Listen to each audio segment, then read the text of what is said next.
Brad Devotions. Today's Reflection with Pastor Jeff Eliscopides. Mabuhay ka, Brad Jeff. Mabuhay ka.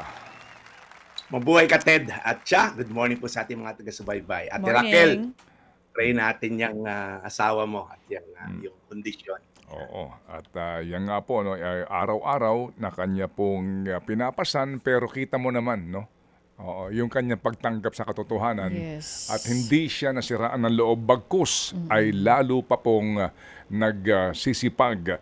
At siya'y winner ng What's on Your Mind, meaning ito rin po ang kanyang inaabangan na segment. Naging paraan po tulay para po maging dumaloy po ang biyaya. Higit sa lahat mga kapatid, hindi po sa premyo, kung hindi po sa mensahe. It's not the gift, but the giver. Go ahead, Brad. Go ahead. Tama ka, Brad, Ted. Mahalaga po yung financial, of course, saka material na bagay. Pero po, again, mahalaga po yung, mas mahalaga yung spiritual na pagkain natin. Dahil ito po yung eternal na blessing. Happy viewing muna, Tita Lulu Timbol, Colonel Ruel Nicolas, at of course, si Mitzi at si Jojo Mercado. Thank you rin sa shirt. Ate Dina Ocampo, dumating na. Ang ganda ng shirt natin.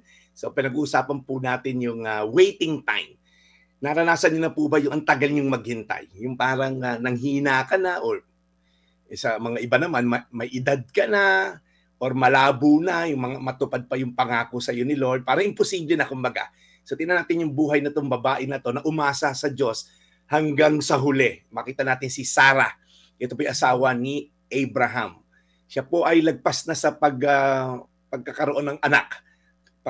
Plus the fact po na barren po siya, baog. During po panahon na yon, it's a cultural shame. Ngayon po kasi, kung di ka magkaanak, parang okay lang. Nung panahon po na yon, kumbaga para kang sinumpa, kumbaga, pag di ka makapagbigay ng anak sa iyong asawa. So, for her, yung idea po being a mother, hindi na po posible. Dahil, again, human standpoint, malabo na. Kasi po, mahigit 70 na siya during that time nung pinangakuan siya. Pero anong ginawa ni Sarah? Patuloy lang siya umasa sa Diyos. Naniwala siya na kahit imposible sa tao, walang imposible sa Diyos. Kaya po, ito po yung sinabi na verse na pag-uusapan natin ngayon sa Hebreo 11:11. At sa pamamagitan ng pananampalataya, si Sarah ay tumanggap ng kakayahang magdalang tao. Kahit na siya ay lampas na sa gulang upang magkaanak. Nanganak pa rin siya sapagkat kinilala niya na ang nangako sa kanya ay matapat. Ang tindi po, no? Patuloy po siyang nanalig sa nagbigay ng pangako. Doon po sa promise giver. More than sa promise na maging ina at tumawak ng bata, na tinuon niya yung pangako niya sa promise giver. Naniwala po siya na kahit imposible, sa Diyos walang imposible. Kahit late na sa timetable ng mundo, sa plano ng Diyos, hindi pa po. And true enough, God fulfilled this promise. Naging nanay po siya sa edad na 90. Tingnan niyo po, 90 years old, and she managed to take care of Isaac for the next 30 years. So, I don't know, maybe you're facing your own impossible things right now. Maaari pong yung sa pangangatawan nyo, stage 4B cancer na ba yan? O yung pamilya nyo, hiwalay ka sa asawa, yung pamilya mo malabo. Kaya Ate Raquel na parang may pag-asa pa ba? Pero sa kanya, puno-puno siya ng pag-asa, no? Or maybe yung mga pangarap mo, hindi ka gumraduate ng kolehiyo, wala kang negosyo, may pag-asa pa ba? Manawa po itong kwento ni Sarah, magbigay sa atin ng lakas ng loob. Focus on the promise giver more than the promise. At isipin mo na mahal ka rin ng taong nagbigay o Diyos na nagbigay sa iyo ng pangako. Huwag ka mag-focus sa limitasyon mo, but sa limitless power ni God. Trust His timing, keep the faith, knowing that what seems impossible sa tao ay hindi po imposible sa Diyos. Hebreo 11:11. At sa pamamagitan ng pananampalataya, si Sarah ay tumanggap ng kakayahang magdalang tao. Kahit na siya ay lampas na sa gulang upang magkaanak, nanganak pa rin siya.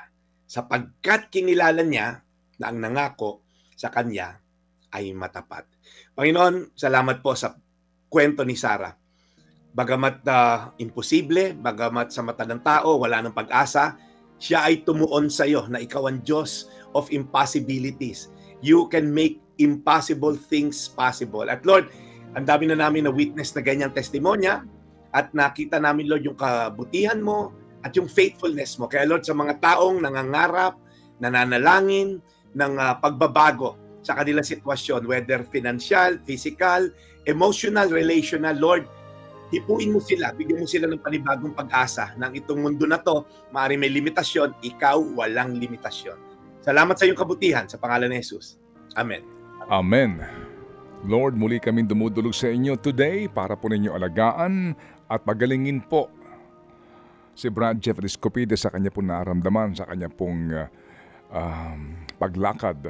Lord, alagaan niyo po si Brad and always bless his mission. Salamat muli po sa magandang balita kanyang inihatid sa aming programa bilang inspirasyon din po sa amin gabay sa aming pong adikain today sa aming kanya-kanyang pagmimisyon.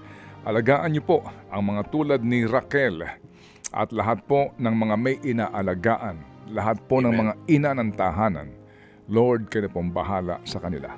In Jesus' name we pray. Amen. Amen. Salamat na marami, Brad Jeff.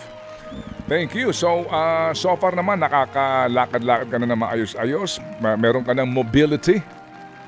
Yes, Brad Ted, nakababa na ako rito sa studio. So, masakit pa rin pag nabe-bend ng konti, pero natural lang yan. Mga 2 days pa, normal na to. Okay, ganun talaga, Brad Jeff, ano? Yung healing period niyan, hindi agad-agad. So, kumbaga, meron din sigurong mensahe na to find time to rest a bit. Agree. Okay? Sige, so To Brad slow Jeff. down. To pause and slow down. And look before you leap. At bawasan ang kain ng pork. Ay, pork ano daw? Oo, kasi nadulas siya sa ihi Yun ng na aso. nga. Oo. Yes. Correct. Aksidente. Yeah. Nagpapalakas tayo, Brad Ted. Kasi sa Biyernes, nandyan tayo. Wala si ating Cherry Les. So, Yun. Okay. Salamat, Brad. We'll catch you again tomorrow. maraming salamat po. Ito po yung Daily Brad, your daily dose of inspiration. Serving the people, Brad Jeff Eliscopides. Ted Filon at DJ Chacha. Ngayon, nasa Radyo 5, 92.3 News FM. Monday to Friday, 6 to 10 a.m.